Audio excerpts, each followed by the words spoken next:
Hey everyone, this is the Heroes Podcast. I'm so happy to be back here with Scott Aaron. How are you? Andre, doing great and just honored and grateful to be here today. Well, before we start, and thanks for coming, I'm very excited about this because I really wanted to hear your story and how you have become, well, a well known expert. So, Scott is an internationally recognized online marketer and best-selling author, top podcaster, and speaker, stands as the expert in converting traffic, forging connections, generating leads, creating sales, and building personal brands on LinkedIn. Wow. I want to know what's the secret. But before we go there, could you tell us about your background and especially if you had difficulties in earlier in your life, struggles and troubles? I could probably do the whole episode on my story. Um, I I'll preface it by saying that I was looking to, move past a lot of my prior traumas when I was growing up and things that happened. And I felt like there's no better way to do that than in putting pen to paper. So I wrote a book. It was the first book I ever wrote in 2016, called Good Guys Always Win. Um, so I was your prototypical good guy. So that means I'm a recovering people pleaser. So I got bullied a lot growing up. I was a very easy target because I was a nice kid. You know, I wanted to be liked, rather than respected. So if I was the butt of the joke, if it was at my expense, but it made people like me, then I was willing to do it. And that was basically I would say it really started to get bad as far as the bullying goes.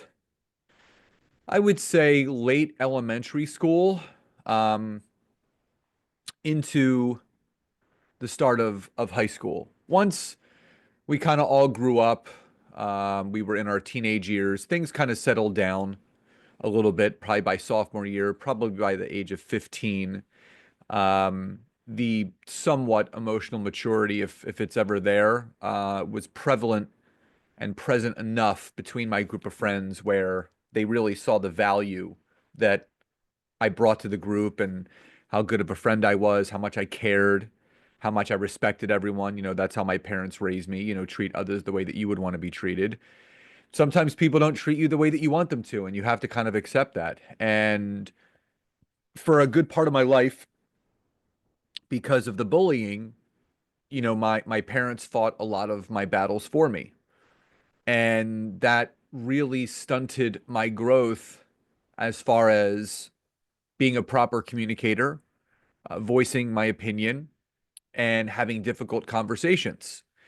And it wasn't until I did some deep therapy and deep work later on in my life that I was able to find my voice and realize that it's okay to express how I feel, even if it's not going to make the other person feel good about what is said. It's not my responsibility for someone else's feelings. I need to worry about me and my feelings first, and I can't let myself stuff those feelings anymore because basically then it manipulates itself and turns into something much bigger than it really is. May I ask you, what specifically, what emotions have you been dealing with, and what kind of thoughts probably you went in circles? So, what was going on? I mean, I was such at a young age that that was my normal life. I didn't really see it Hmm. as anything out of the ordinary because I was a happy kid. I was not depressed by any means. That was just kind of like my role in the group of friends. And interestingly enough, when I was one on one or in small groups, like just three of us, there was really no bullying or being picked on. It was when we were all together, and I had a very deep group of friends. I'm still friends with them to this day. I mean, we've been friends since we were in kindergarten. and we're all going to be 46 this year. So we have a long history together, almost 40 years. It was when we were all in a group. That's kind of like when it would start to kind of happen. So it was, I don't want to say it was kind of right in between frequent and infrequent because, we did hang out a lot as a big group, but there was a lot of like one-on-one time. So I really got to form really deep quality relationships with each one of my friends. I had and I have a relationship with each one of them one to one, which is good. As I progressed and, you know, got into my late teens, early 20s, I definitely had some unprocessed trauma and my sister is very outspoken. I was not.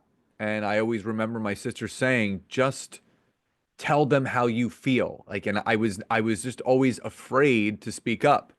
So a lot of I would say if I had to put a name to it as far as the feeling, um, it's not so much shame.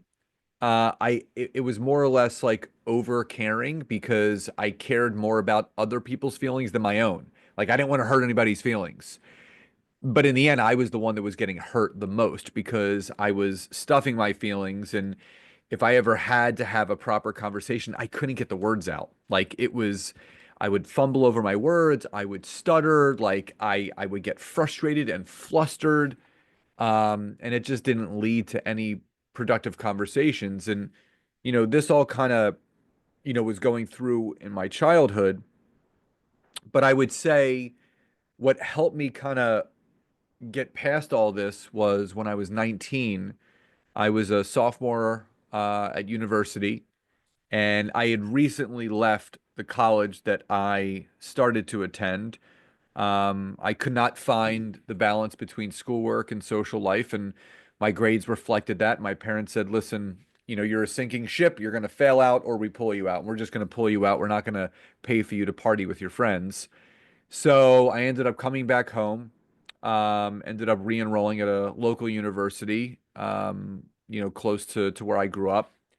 And at the same time, my father was in a big professional crossroad because he had always been an entrepreneur and a business owner. He had owned various industrial companies with business partners. And I would say 3 years prior, when I was around 16, he ended up breaking partnership and ended up starting to work for an existing company that revolved around physical rehabilitation. And they would open up these little mini locations in fitness clubs. My dad was a huge fitness buff, still is to this day. Um, just broke a world record at the Arnold Schwarzenegger Classic Strongman competition in Columbus, Ohio this past weekend. He's 72. He still benches over 330 pounds or 150 kilos. So yeah, he's a beast. Um, so when he went into that profession, I wasn't all too surprised. But what was surprising is, and I think unbeknownst to him, he ended up partnering with a criminal. And this all kind of came to a head after my freshman year, going into my sophomore year of college, when my dad broke the news to us that he was involved and got caught up in a $9.5 million insurance fraud case. He was cooperating with the federal government, but there was a chance that he could serve a little bit of time or house arrest. So he pleaded guilty, obviously, and he was cooperating. And when all was said and done, he ended up getting sentenced to 2.5 years in federal prison. And this was obviously, my dad was the rock of the family. He was the centerpiece. And in the 6 months of him pleading guilty to then sentencing, to have something for the family to fall back upon because we needed, revenue coming in. We needed to kind of take care of ourselves. I was 19, my sister was 16, and my mom. He purchased, with the help of my two grandfathers at the time, a failing fitness club in downtown Philadelphia. And I didn't know this, but that gym was going to be turned over to me. So when my father goes away, we drop him off at federal prison. He goes, listen, you're going to need to step up. You need to be the man of the house. And, we're going to be signing over paperwork to you, and you're going to become the owner of this gym, and you're going to need to run it. So I was going to school full time and running a business full time, having no business experience prior. I had little odd and end jobs, growing up to make money as a teenager, but I was never responsible for employees or anybody else. But what that experience taught me, and that's kind of like what led me to where I am today, everything I have accomplished and I have done is based on the resiliency muscle that I built through that experience. And people always ask me, like, do you wish it could have been any different? And my immediate answer is no, because if that situation never presented itself and I was never thrusted into an adult role as a teenager and learned how to run a business and how to interact with people, how to be an empathetic and sympathetic leader of the company and to listen to people and to build community and to take care of myself, I wouldn't be the person that I am today.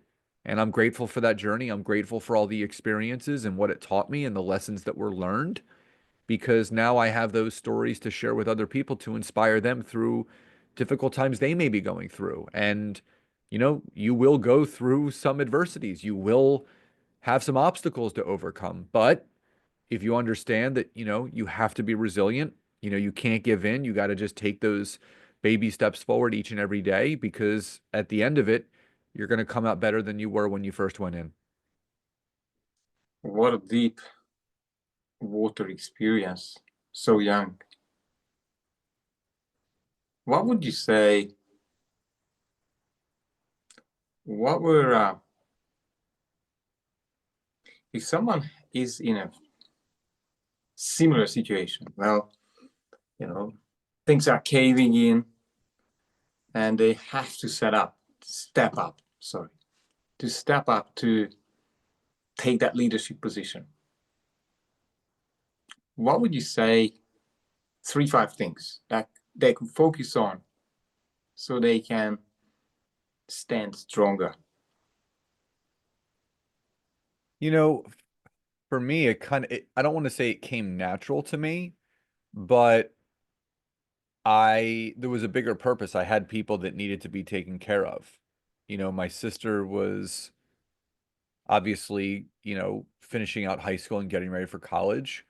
My mom was now all by herself. Her husband of, 2.5 decades at that time was gone, and we only got to see him once a week for visitation. So I think for me, it was showing extreme sense of care to my family and allowing them to grieve and feel however they wanted to feel. If they wanted to feel angry about the situation, they could. I wasn't going to diminish or mute their feelings. And I think from a personal, perspective, I wasn't going to stuff my feelings. I was going to allow myself to feel. I definitely cried a lot and wrote my dad a lot of letters. And I'll say this. My dad gave me one of the best pieces of advice that really helped me through that. Um, I I still have the letter. I read it a few months ago, and I wrote him a letter basically saying like I can't do this. Like I can't be you. I can't run this gym. I don't know how I'm gonna do this. This is not me. Like all those the negative self-talk, right? The limiting thoughts and the limiting beliefs. And he wrote me a letter and he said, "Listen, I've never once asked you to be anyone other than yourself. I don't want you to be me. I don't want you to try and be me." He goes, "I want you to be Scott.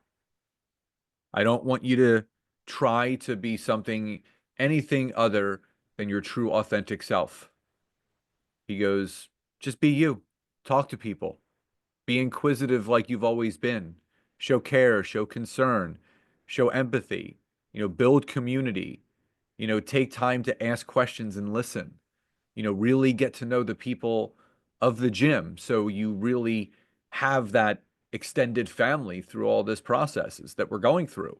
And he was right. And I think whenever someone is going through a situation like this, and it could be temporary loss like I experienced or permanent loss, which I've experienced both. You have to look kind of within yourself and understand that you're allowed to feel whatever feelings you're feeling, whether that's anger, whether that's frustration. But you cannot let those feelings dictate who you are. You have to acknowledge those feelings, learn from them, and progress forward. One of the, I would say, most hindering factors for someone in their personal and professional life is stagnation. When someone constantly spends time on that hamster wheel of their past. And I was not only a recovering people pleaser, but I used to play the victim card, the oh woe is me, right? And I had to start taking self accountability for myself, my actions, my non-actions, and my reactions.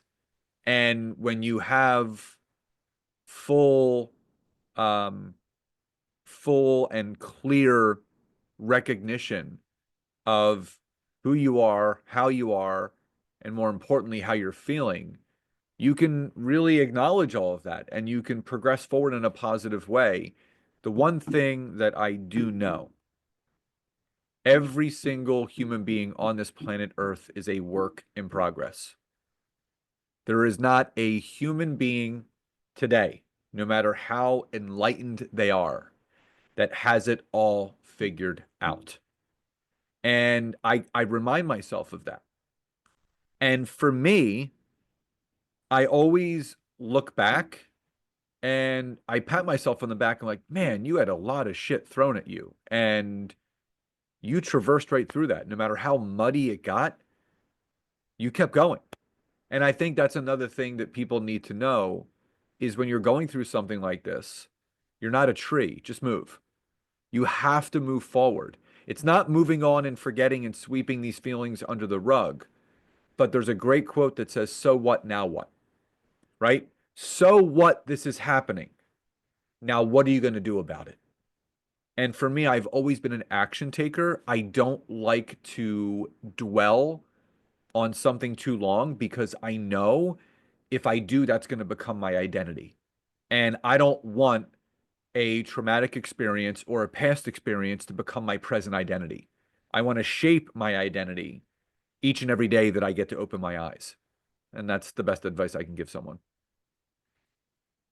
Oh, that's powerful. And I'm glad it's all recorded and people can dig into these words and they could even replay. Because there was a lot I've heard from you. And I'm tempted to ask about your parents. Have they come through these 2.5 years and are they together? Are they? No, so my dad, uh, after he got out of prison, it was about 2002. So 1999 to 2002. And then he went to a halfway house for 6 months. So it was almost like 3 years in total. Um, they were together for until 2009. And then they split up. My dad got remarried. Um, he's been with his wife now for um since 2010. So they've been together about 14, almost 15 years. Um, my mom has been in a long-term committed relationship for over 11 years now. So everybody moved on. And there's, yeah, I mean, my dad has a lot of deep remorse and very apologetic, but I think outside of that experience, they were married for 31 years, and my sister will My sister and I will never really know the full scope of everything that went on because obviously your parents do protect you from things that they go through. So I'm sure there were other things foundationally in the cracks of their relationship that we'll never know that led to that happening. But at the end of the day, I still have two loving parents who are both happy in committed relationships. So our family has grown, which is great. You know, I have a stepdad and a stepmom as well as two parents. Um, so it's more people to love and more people to receive love from, and that's the way that I look at it. Like, I was really hoping that it has become a happy ending, and it has become a happy ending, to be sincere. And now, you, how do you see yourself in 5 years' time? If things go really well for you, what's the impact you're making? What would you be celebrating? Yeah, so my wife and I, we live a very intentional and authentic life. 5 years, my son will be a senior in or finishing, he'll be a junior in high school, which will be crazy because he'll be preparing for college. He has dreams and aspirations of playing in the NFL. He wants to be a professional football player. And I'm not gonna, you know, stop those dreams. So obviously, I hope that comes to fruition.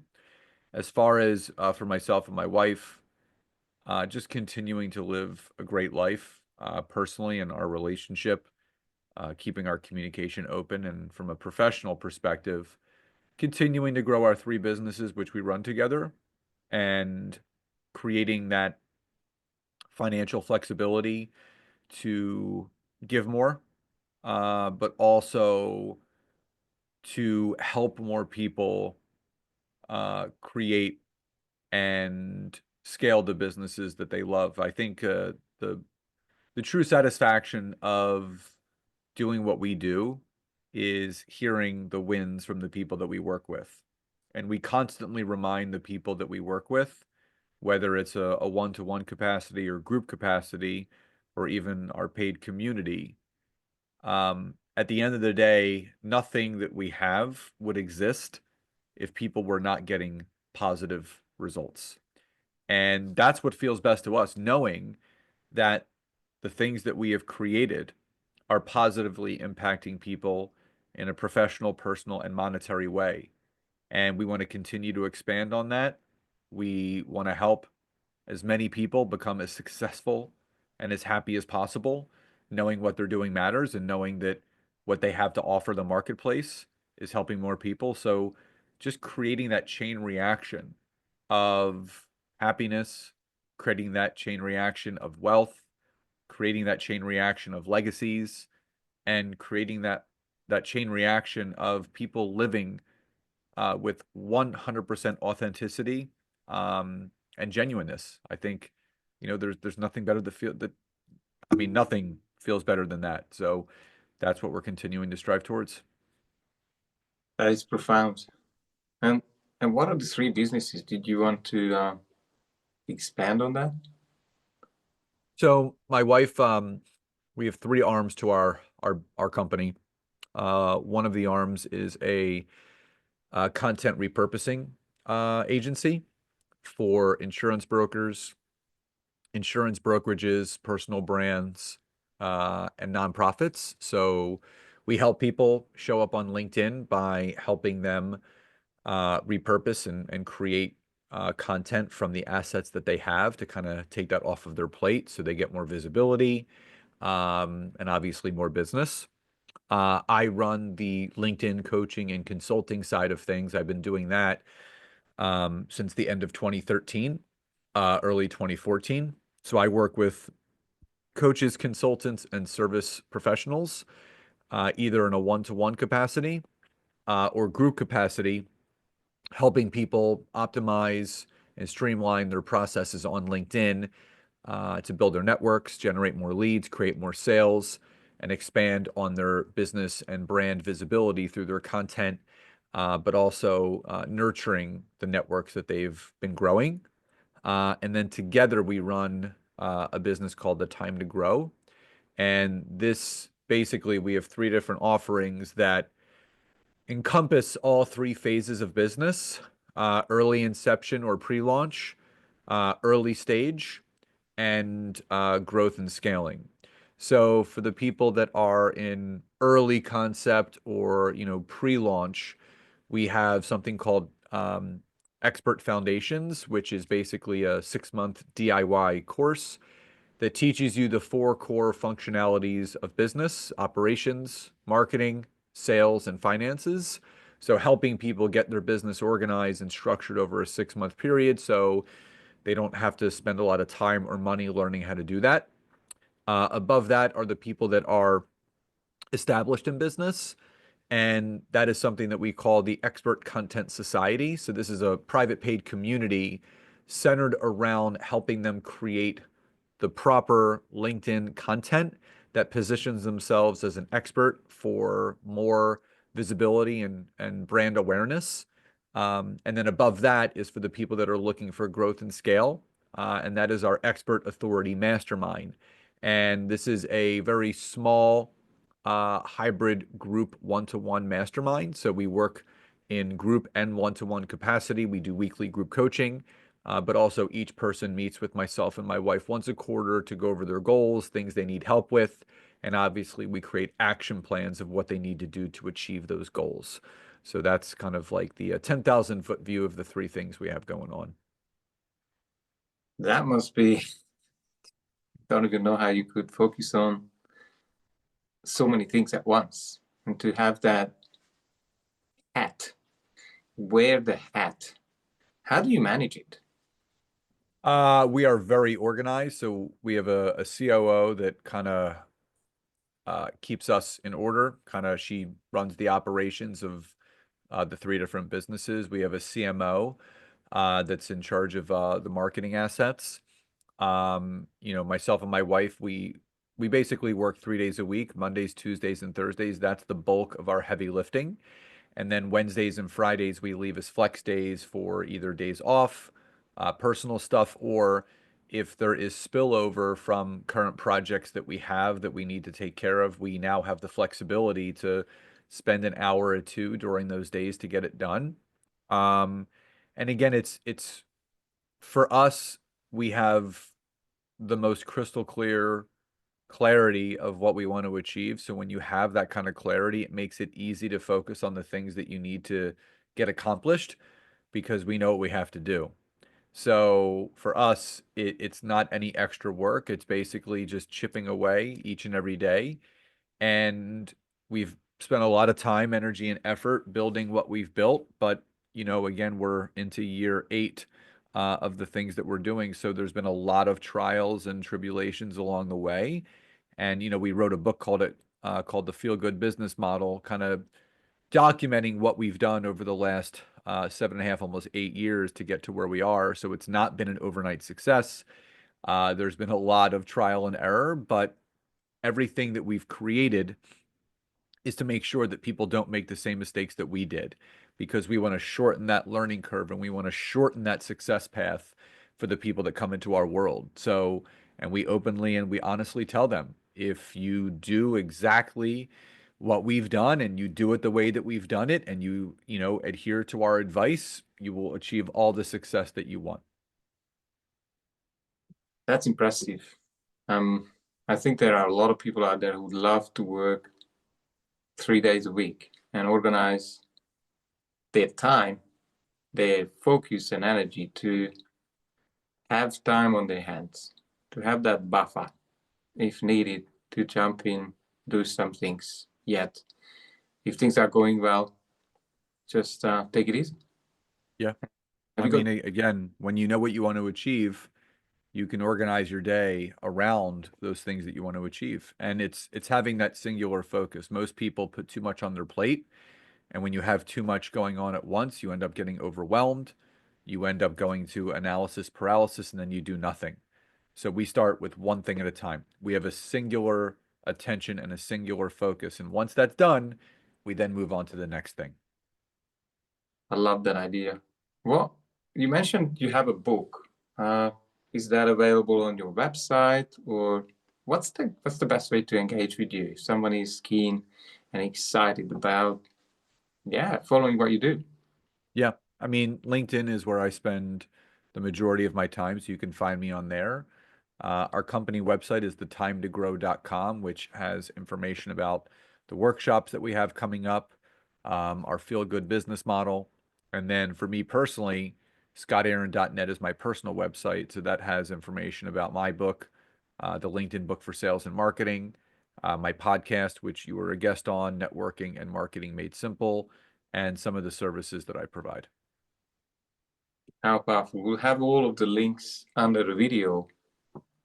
But tell me, Scott, what have I not asked that you wanted to share today, if anything?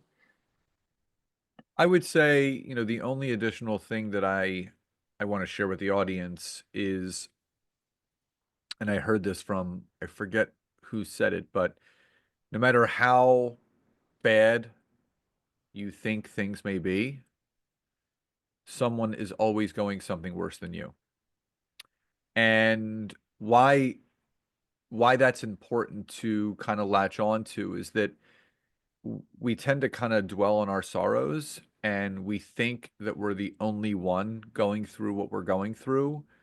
But when Nancy and I kind of feel ourselves maybe complaining or focusing on something in more of the negative realm, one of us says this is a first world problem, because you think about, we have running water, we have heat, we have electricity, right? We have internet. And there's people living in this world that don't have any of that. They have no running water, right? They have no plumbing, they have no heat, they have no air. Some of them don't even have food. So for me, I kind of shut that down as quickly as I can, and I then focus on a mindset of gratitude, the things that I'm grateful for. And that's why I finish every single day. Before I go to bed, I write in my gratitude journal. And I've been doing this for 6 years, 7 years now. I have stacks and stacks and stacks of journals. And I just write some things that I'm grateful for and things that I'm focusing on achieving this year. So I always kind of shift to that that mindset of positivity. There's enough negativity around each of us every single day. You don't want to kind of feed the negativity, you want to feed the positivity. So no matter how dark the tunnel may be, there's always a light at the end of it. So you got to just continue moving forward. Scott, it's been amazing. I want everyone to know about you, to really highlight the magic that you're sharing and the level of clarity that you've achieved. Thanks very much for your time. It's been a pleasure and a lot of inspiration for my audience, I'm pretty sure. See you Thank you, soon. Andre.